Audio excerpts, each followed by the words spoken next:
On Hills Fort, there had been a murder here in our area in the fall of 1814. A murder of a man named Henry Cox and his son.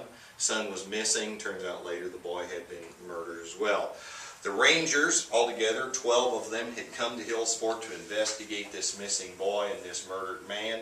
They were staying here within the confines of Hills Fort on the night of the battle. Altogether, the night of the battle, which took place in September 9th, 1814, there were about 75 people here in this compound. These were families that would come to the fort for protection. They would bring some provisions with them. They would bring their horses. Cattle and hogs were left at home. The Indians wouldn't steal cattle or hogs, but they would take horses. So they bring enough provisions and camp out in tents and so forth within this structure, stay within the cabins that were there, and camp out. The Rangers were here to protect them. The morning of September 9th, they decided to march out in search of the Indians. There had been some signs near the spring right outside the wall of the fort that there were footprints out there and some parched corn, so they knew that there was trouble lurking, that there were Indians present. Our soldiers, the 12 of them, marched out of Hills Fort that morning. It was an early morning in September.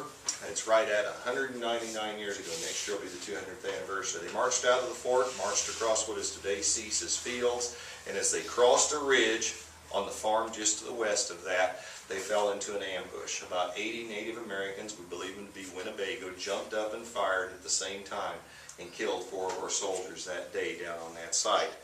Of the men, 4 men died in that battle. Several others were injured.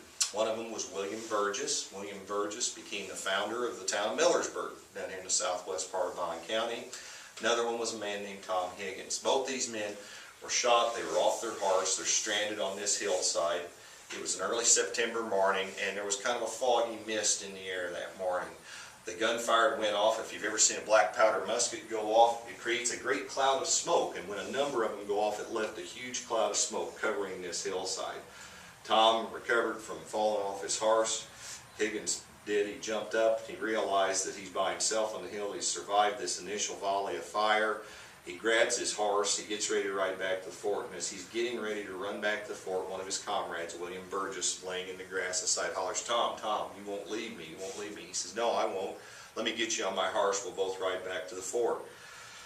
As he goes to get his friend, get him lifted up on the horse, a gunshot goes off. The horse is spooked. The horse runs away. Both these men are now stranded on the hill, surrounded by about 80 Native Americans and a cloud of smoke. Tom says to Bill Burgess, he says, "Your leg is smashed all to pieces from falling off the horse." He says, "Bill, you crawl back to the fort. I'm going to run around this direction, and when the smoke clears, the Indians will see me and come after me." So he basically sacrificed himself for his friend's life to save him. William Burgess crawled through the grass to get back to Hills Fort. They were about a half mile from the fort. As Tom went down the ridge that morning, he left the clearing, the thicket that they were in. He also left the cloud of smoke behind. And as he is running around the field to head back towards Hills Fort, he sees he has a couple Indians behind him and one in front of him coming at him. He realizes he's going to have to fight all 3 of these men to get back to that fort. Now mind you, he's already been shot once. As the Indians are closing in on him, one of them shoots again and shoots him again. He falls down, rises up, points his gun, and keeps running back to the fort.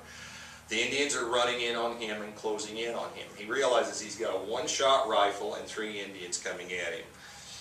He waits until they get close enough that he knows he can fire off a shot. He saw one of them was larger, perhaps braver, older man than the other 2. He decided he's the one he's going to take out. He shoots and kills that 1 Indian. Now it's Tom and 2 Indians. Tom's gun is unloaded. Now that his gun's unloaded, they come at him with spears and knives. They threw a tomahawk at him. They cut off his ear, laid him out flat on the ground. They came up with spears to stab him. As they stab him, he grabs one of the spears.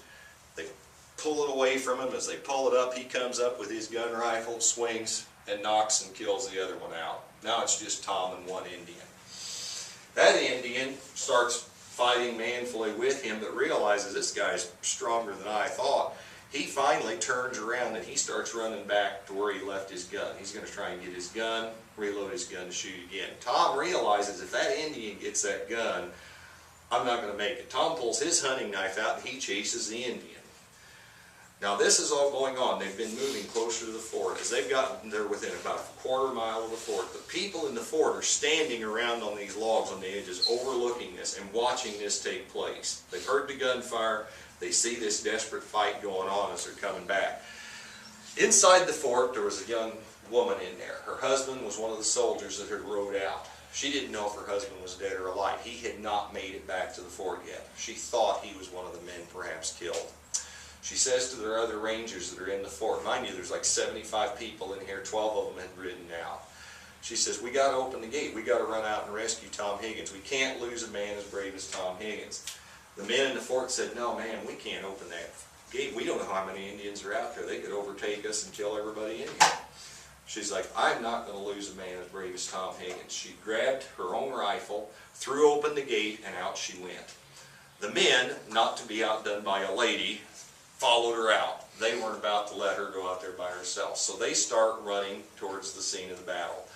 As this is happening, the smoke on top of the hill is just cleared, and the Indians up there see their friend fighting this guy, and they start running down the hill the other direction.